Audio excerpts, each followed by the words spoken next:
아내의 이름을 하라 불렀으니 그는 모든 산자의 어머니가 됩니다.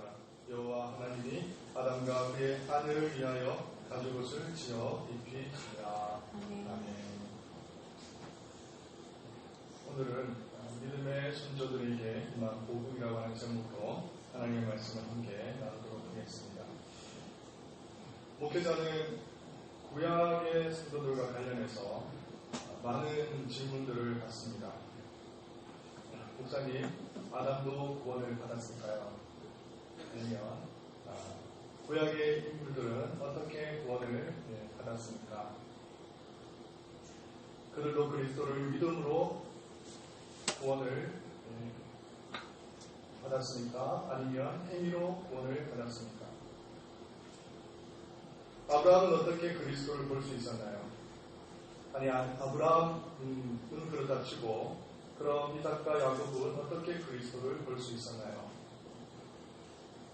등등의 제목으로 많은 사람들은 의구심을 가지고 또 의문점을 가지고 구약에 대해서 심심치 않게 질문들을 던집니다. 그런 의미에서 오늘은 특별히 창세기에 등장하는 인물들을 중심으로 그들도 우리와 별반 다르지 않았다는 것, 그들도 우리와 동일하게 그리스도를 믿음으로 말미암아 구원에 이르렀다고 하는 부동의 사실을 함께 나눔으로 이와 같은 말씀을 토대로 해서 더욱더 우리가 그리스도를 의지하고 그리스도를 바라보고 그분을 묵상할 수 있는 시간을 가지도록 하겠습니다. 먼저 아담입니다. 아담은 알다시피 인류를 타락의 구렁텅이로 몰아넣은 장본인이죠. 그가 선악을 알게 하는 나무를 먹지만 않았다라고, 그가 선악을 알게 하는 나무를 먹었기 때문에 그를 따르는 그의 모든 후손들이 재앙의 나라로 굴러 떨어질 수밖에 없었습니다. 따지고 보면 아담과 하와는 인류 재앙의 원흉이고 많은 사람을 지옥 자식되게 한 장본인이며 이 세상에 죄와 죽음을 몰고 들어온 주동자라고 할 수 있겠습니다. 이런 사람이 구원을 받다니요. 이런 사람도 구원을 받을 수가 있습니까? 안 된 말씀입니다. 이 사람은 하나님에 대해서 반역자요, 사람들에 대해서는 산자입니다. 그가 이런 사람인데도 구원을 받을 수가 있습니까? 네, 그도 구원을 받았습니다. 그도 그리스도를 보았습니다. 그것도 아담이 범죄한 바로 그날 하나님께서는 그에게 나타나셔서 그의 구원을 약속해 주시는 것을 볼 수 있는데요. 창세기 3장 15절의 말씀입니다. 뱀에게 내가 너로 여자와 원수가 되게 하고 내 원수도 여자의 후손과 원수가 되게 하리니 여자의 후손은 내 머리를 상하게 할 것이요 너는 그의 발꿈치를 상하게 할 것이다. 다시 말씀해서 알 수 있듯이 하나님께서는 아담이 범죄한 그날을 넘기시지 않으시고 그를 대표로 하는 인류를 향해서 여자의 후손 곧 그리스도를 주시겠다고 약속을 아끼지 아니하셨던 것입니다. 복음이 아닐 수가 없습니다. 하나님의 크고 놀라우신 은혜가 아닐 수가 없는 것입니다. 천인공동한 아담에게도 하나님께서는 구원을 약속하시고 여자의 후손을 약속하시고 그리스도를 약속해 주신 것입니다. 이와 관련하여 오늘의 본문 말씀은 몇 가지 더 결정적인 단서를 우리에게 제공해 줍니다. 자, 보시면 아담과 하와는 하나님 앞에 범죄한 이후 수치로 가득했습니다. 그들은 자신의 죄와 수치를 어떻게 해서든 가릴 방도를 찾다가 마침내 무화과 나무를 발견하고는 그 잎을 엮어다가 자신들의 수치를 덮을 요람으로 치마를 만듭니다. 이것으로 자신들의 수치가 다 가려지리라고들 생각을 한 것 같습니다. 하지만 웬걸 그것은 역부족입니다. 여전히 하나님은 두려운 존재였고 하나님의 진노와 저주는 무서웠습니다. 이런 아담과 하와에게 여호와 하나님께서는 서늘한 바람이 부는 저녁 시간에 나타나셔서는 친히 그들의 수치를 가리시기 위해서 손수 옷을 지으셨는데 본문 21절의 말씀입니다. 한 목소리를 읽겠습니다. 여호와 하나님이 아담과 그의 아내를 위하여 가죽옷을 지어 입히시니라. 예전까지는 아담이 죄를 짓기 전, 타락하기 전에 동물을 죽이거나 도축하는 일이 에덴에서는 없었습니다. 아담과 하와가 가죽옷을 입었다는 것은 하나님께서 에덴에 있는 동물 중 하나를 죽였다는 것이고, 에덴에 있는 동물 중 하나를 죽였다고 하는 것은 아담과 하와를 위해서 희생되어진 제물이 있었다는 이야기가 됩니다. 이는 결국 희생제물로 상징되는 그리스도의 의로움이 아니고서는 그 어떤 것으로도 그들의 죄와 수치를 가릴 수가 없다고 하는, 그야말로 하나님께서 이 인류 가운데 극명하게 드러내주신 구원의 방도가 무엇인지를 확실하게 드러내주신 하나의 장면이라고 할 수 있겠습니다. 아담은 이 교훈을 잊지 않았습니다. 아담은 잊지 않고 이 교훈을 그의 아들들에게까지 전해줄 수가 있었는데요. 그중 아벨이 그 부모가 전수한 이 교훈을 잘 물려받았습니다. 히브리서는 이렇게 전합니다.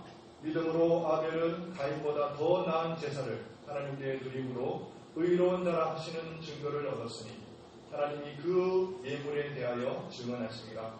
그가 죽었으나 그 믿음으로써 지금도 말하느니라. 아벨은 그의 부모로부터 다 전해 들었습니다.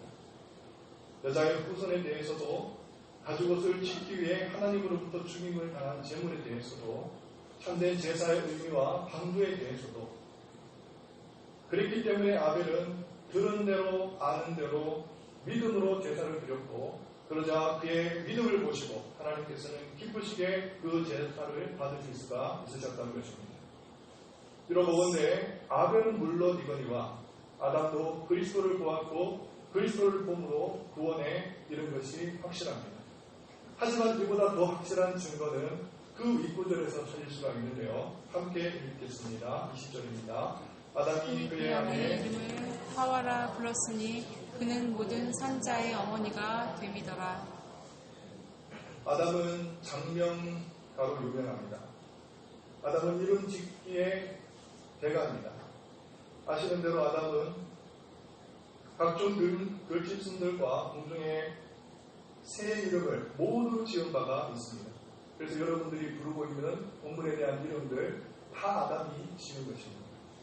그의 아내에 대한 이름도 마찬가지입니다. 그가 지었습니다. 갈빗대를 취하여 하나님께서 그의 아내를 만드셨을 때 아담은 그녀를 그저 여자라 불렀죠. 아담이 이르되 내 뼈 중에 뼈요 살 중에 살이라. 이것을 남자에게 취하였은즉 여자라 부르리라. 그녀가 선악과를 따먹었을 때만 해도 그녀의 이름은 여전히 여자였습니다. 성경을 보시면 그렇습니다.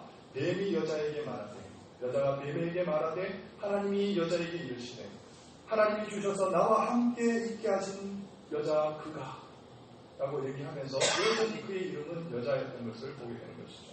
아직 여자였고 여전히 여자로 불리고 있었습니다. 그런데 그랬던 그녀의 이름이 이제 뒤바뀌게 됩니다.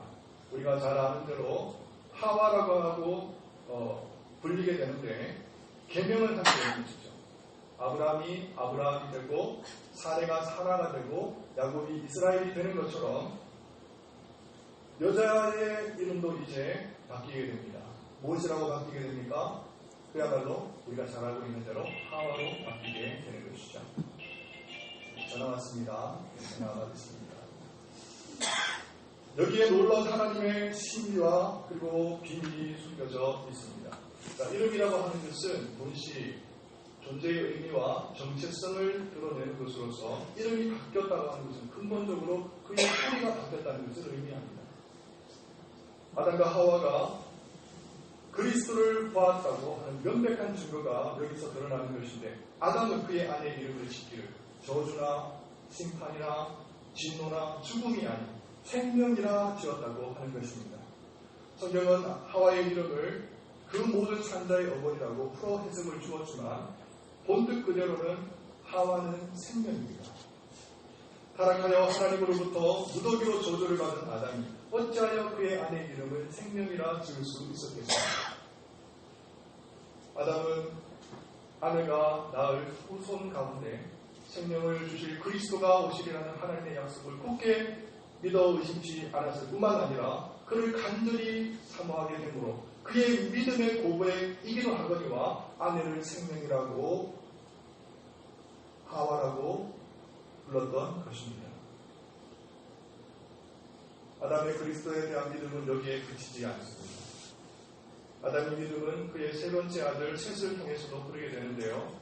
대신 주셨다는 셋의 믿음에서 알 수 있듯이 셋은 그리스도 안에서 믿음으로 제사를 드린 그의 형 아벨을 대신하는 인물로서 아벨을 대신한다는 것은 그의 믿음을 대신하고 계승한다는 의미를 가지는데요. 아니나 다를까 셋이 그의 아들 에노스를 낳았을 때 성경은 이렇게 전합니다. 그때 사람들이 비로소 여호와의 이름을 불렀더라. 여호와의 이름을 불렀다는 것입니다. 이것은 공적인 예배를 드렸다고 하는 것인데 에노스가 태어났을 그 무렵에 셋되어 있는 모든 사람들이 하나님을 향해서 공적인 예배를 드리게 되었다고 성경은 우리에게 전하고 있는 것입니다. 그러다 보니까 그의 후손들 가운데 그야말로 기라성 같은 믿음의 거장들이 배출되는 것을 볼 수 있는데요. 우리가 잘 아는 대로 헤녹 그가 믿음으로 하나님과 동행하다가 죽음을 보지 않고 천국으로 올려진 이유로 우리는 널리 잘 알려져 있습니다. 그들 후손들 가운데 구원의 방주를 지었던 노아, 히브리서는 노아에 대해서 이렇게 전하고 있죠. 믿음으로 노아는 아직 보이지 않은 일에 경고하심을 받아 경외함으로 방주를 준비하여 그 집을 구원하였으며 이로 말미암아 세상을 정죄하고 믿음을 따르는 의의 상속자가 되었다고 성경은 전하고 있습니다. 이와 같이 아브라함의 때가 오기까지 하나님은 여자의 후손, 곧 그리스도에 대한 약속으로 선조들의 믿음을 세우셨고 뿐만 아니라 또한 이들에게 그리스도를 보이심으로 이들이 구원의 반열에서 넘어지지 않도록 굳게 붙잡아 주셨던 것입니다. 자, 이제 우리는 한숨을 돌려서 아브라함의 때로 넘어가 보도록 하겠습니다. 하나님께서는 아담에게 약속을 주신 것과 같이 아브라함에게도 약속을 주셨는데요. 아브라함에게 약속을 주실 때는 아담에게 약속을 주실 때보다 더 명확하고 구체적인 약속으로 다가오셨습니다. 이를테면 이런 것입니다. 하나님은 아브라함에게 모든 족속이 아브라함으로 말미암아 복을 얻으리라고 거듭거듭 반복해서 약속하시는데 대표적인 구절이 창세기 13장 14절 15절이 되겠습니다. 여호와께서 아브라함에게 이르시되 너는 눈을 들어 너 있는 곳에서 동서남북을 바라보라. 보이는 땅을 내가 너와 내 자손에게 주리니 영원히 이르리라. 이외에도 수많은 약속들이 아브라함에게 주어졌습니다. 이에 대해서 갈라디아서는 이렇게 증언하고 있습니다. 하나님이 이방을 믿음으로 말미암아 의로 정하실 것을 성경이 미리 알고 먼저 아브라함에게 복음을 전하되.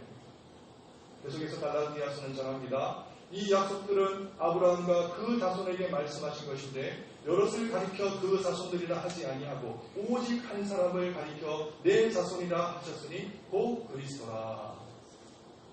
다시 말해서 아브라함에 임한 하나님의 약속은 곧 그에게 복음이었고 복음은 그에게 그리스도를 드러내고 있었던 것입니다. 이로 인하여 의심의 여지 없이 아브라함도 그의 조상들과 동일하게 그에게 주신 약속 안에서 아담이 보았던 방식 그대로 우리가 보고 있는 방식 그대로 그리스도를 보고 있었고 누리고 있었던 것입니다. 사도 요한은 그의 복음서를 통해서 이와 같은 사실에 대한 주님께서 하신 말씀을 그대로 기록하고 있는데요. 너희 조상 아브라함은 나의 때 볼 것을 즐거워하다가 보고 기뻐하였노라. 이 말씀을 원문 그대로 풀어서 옮겨보면 이렇습니다.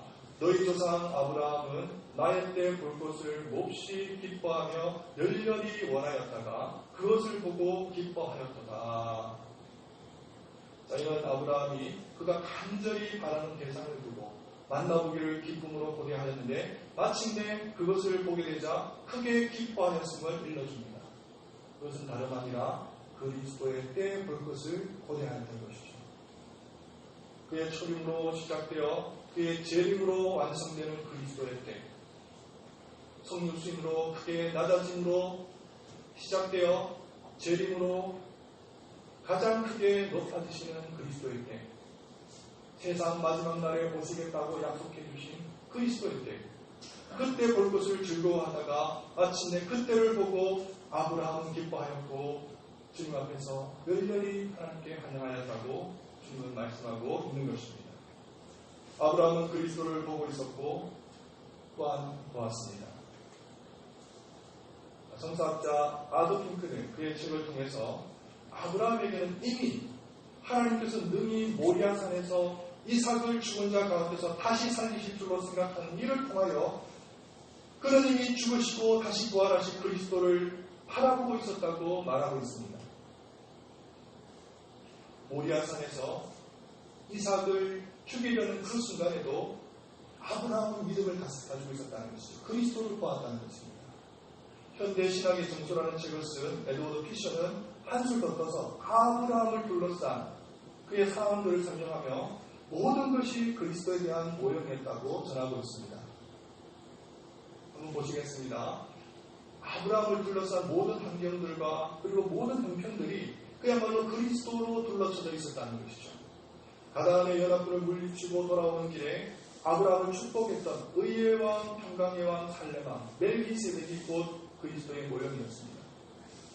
아브라함이 고기를 쪼개자 하나님이 오셔서 연기나는 화로와 타는 횃불처럼 쪼갠 고기 사이로 지나가셨는데 아브라함이 쪼갠 고기가 고난받으시는 그리스도의 모형이십니다.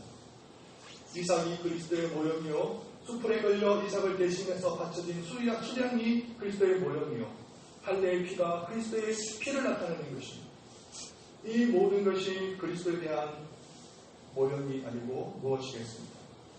다시 말씀드려서 아브라함은 그리스도에 대한 모형으로 둘러쳐져 있었던 것입니다. 아브라함은 그리스도를 보았고 그리스도에 대해 볼 것을 즐거워하다가 보고 크게 기뻐했던 것이죠. 이제 우리는 한숨을 돌려 창세기의 마지막 인물들이라고 할 수 있는 경건의 믿음의 족장들에 대해서 살펴보도록 하겠습니다. 경건의 믿음의 족장들은 또 어떠했을까요?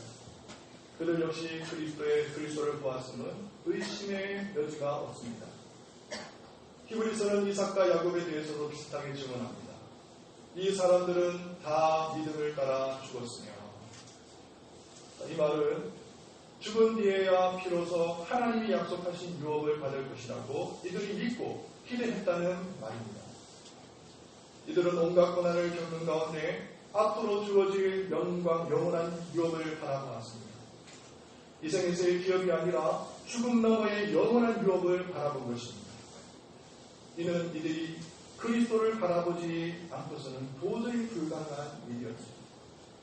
그렇기 때문에 야곱은 임종의 자리에서 여호와여 나는 주의 구원을 기다리나이다 말한 것입니다.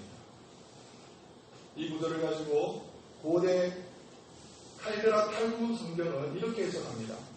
우리의 조상 야곱은 제가 요아스의 아들 기드온의 구원을 기다리나이다 라고 말한 것이 아니라 내가 마노의 아들 삼손의 구원을 기다리나이다고 말한 것이 아니라 이들이 주는 구원은 모두 잠깐 왔다 사라지는 구원일 뿐입니다. 오히려 야곱은 다윗의 아들 그리스도의 구원을 바라나이다. 그가 주실 구원을 내 영혼이 바라나이다 라고 말하고 있었던 것입니다. 이삭도 야곱도 그리스도를 보았습니다. 오실 메시아를 바라보며 이들 동안 영원한 하늘 유업을 바라보고 있었던 것입니다. 이제 말씀을 듣겠습니다. 고린도서 3장 11절은 우리에게 이렇게 전하고 있습니다. 거기에는 헬라인이나 유대인이나 할렙하나 모할렙하나 야만인이나 스고디아인이나 종이나 자유인이 차별이 있을 수 없나니 오직 그리스도는 많으시오 만유 안에 계십니다. 고린도서 3장은 이렇게 말씀을 전하고 있고요. 로마서 1장은 또한 이렇게 전하고 있습니다. 내가 복음을 부끄러워하지 아니하노니 이 복음은 믿는 자에게 구원을 주시는 하나님의 능력이 됩니다. 먼저는 유대인에게요 그리고 헬라인에게로다. 복음에는 차별이 없습니다. 구원도 차별이 없습니다. 구원 얻는 방식도 차별이 없습니다. 하나님은 공평하십니다. 예나 지금이나 유대인이나 헬라인이나 할례자나 무할례자나 무식군이나 지식인이나 종이나 자유자나 여자나 남자나 원시인이나 현대인이나 아담이나 아브라함이나 모세나 다윗이나 베드로나 바울이나 한국의 주기철 목사님이나 영국의 스펄전 목사님이라 할지라도 저나 여러분을 할지라도 다른 이로서는 구원을 받을 수 없나니 천하 사람 중에 구원을 받을 만한 다른 이름을 우리에게 주신 일이 없습니다. 이 땅에 구원받을 만한 다른 이름을 천하 인간들 가운데 천하 사람들 중에 하나님께서 베푸신 일이 없고 주신 일이 없습니다. 그리스도 외에는 우리 주 예수 그리스도 외에는 그 누구도 구원의 반열에 다다를 수가 없는 것입니다. 여기에는 예외가 없습니다. 예외가 있을 수 없습니다. 신약이 그것을 얘기하고 있고 구약이 그것을 증거하고 있지 않습니다. 신약은 오신 메시아를 믿는 것이요 구약은 오신 메시아를 믿는 것이 다를 뿐 누구나 그리스도가 아니고서는 하나님의 나라에 다다를 수가 없습니다.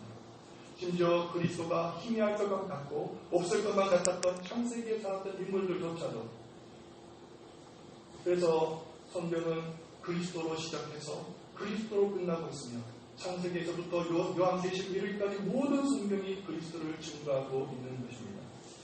그러므로 모든 성경 속에서 우리는 그리스도를 발견할 수가 있고 구절구절마다 행간마다 그리스도로 점철되어 있을 뿐만 아니라 성경의 핵심이 그리스도요, 성경의 정점이 그리스도요, 성경의 근본이 그리스도요, 성경의 모든 것이 그리스도라고 하는 것입니다. 심지어 역사의 시작도 그리스도요, 끝도 그리스도요, 역사의 주인공도 그리스도요, 역사의 주관자도 그리스도가 되시는 것입니다. 오직 그리스도, 오직 그리스도의 영광, 오직 그리스도만을 바라보고 오직 그리스도만을 의지하고 오직 그리스도만 믿고 사랑하고 소망하고 사는 것입니다. 오늘 이 말씀을 통하여 우리는 여기서 종지부를 찍어야만 하겠습니다. 신약은요, 구원의 대상을 만민으로 확대한 책이라고 한다면 구약은 구원의 대상을 역사의 가장 깊숙한 곳에서도 발견될 수 있는 그것을 증거하는 책이라고 할 수 있겠습니다. 신약은 열방 가운데 복음이 확장된 것을 노래하는 책이라면 구약은 역사의 시초부터 복음이 시작되었음을 노래하는 책이라고 할 수 있겠습니다. 그러니 하나님께서는 모든 시간과 공간 속에서 오직 하나님께로 나아갈 수 있는 유일한 길은 오직 그리스도 외에는 없다는 것을 분명하게 가르치고 있는 것입니다. 그러므로 모든 시대와 공간과 지역과 세대에 있어서 유일한 구원의 길이 있다면 예수 그리스도 외에는 없는 줄 아시고 또 예수 그리스도를 사모하고 그분을 바라보고 의지하고 그분을 의탁하실 수 있는 저와 여러분 되시기를 바랍니다. 히브리서를 보게 되면 이들은 더 나은 본향을 사모했다고 말씀합니다. 더 나은 본향을 사모했습니다. 더 나은 본향을 기준으로 한다면 저 하늘의 천성을 소망으로 한다면 이들이나 우리나 구약의 인물들이나 믿음의 조상들이나 우리들이나 별반 다를 것이 없어요. 그들이 천국을 보고 그들이 소망했겠습니까? 천국을 경험한 사람들이 천국을 바라보고 천국을 맛보고 천국으로 들어갔던 사람들이 천국을 소망했으니까 아닙니다. 바라보고 믿음으로 소망한 것입니다. 우리도 마찬가지입니다. 우리도 천국을 소망하는 것은 들어가서 경험해서 그것을 바라보고 소망하는 것이 아니라 믿음으로 소망하는 것입니다. 그런데 그들은 그리스도를 소망할 때 천국을 소망할 때 미미했었고 힘이 있었어요. 그런데도 소망하지 않았습니까? 그런데 우리는 오신 예수 그리스도를 바라보면서 더욱더 명확하고 확고한 예수 그리스도를 믿고 있는 것입니다. 그렇다면 우리는 어떤 삶을 살아야겠습니까?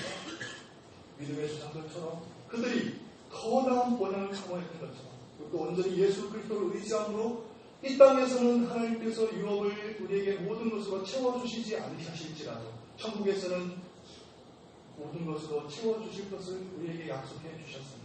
온전히 주님만을 의지하고 더 나은 저 천성, 하늘의 천성을 바라보고 온전히 주님만을 의지하고 나아가실 수 있는 저와 여러분 되시기를 간절히 소망합니다. 기도하겠습니다. 사랑과 은혜가 풍성하신 하나님 아버지, 오직 예수 그리스도 외에는 없다는 것을 고백합니다. 역사의 주관자가 되시고 또 성경의 주인공이 되시고 구원의 유일한 길이 되시는 우리 주 예수 그리스도를 바라보고 온전히 여호와를 찬양하며 온전히 여호와께 나아가며 찬미하고 찬송하는 저희들이 되게 하여 주시옵소서. 이들이 희미한 그리스도를 바라보고 더 나은 천성을 사모했던 것처럼 우리는 더 확고하고 명확한 우리 예수 그리스도가 눈에 보이는데 우리가 저 천성을 사모하지 않을 수가 있겠습니까? 더 나은 번영을 향해서 나아가고 걸어갈 수 있는 우리 사랑하는 예강의 모든 것을 끌릴 수 있도록 은혜와 자비를 베풀어 주시옵소서. 주께서 선하게 인도하여 주실 줄을 믿고 감사를 드리니 우리 주 예수 그리스도의 이름으로 기도를 드립니다. 아멘.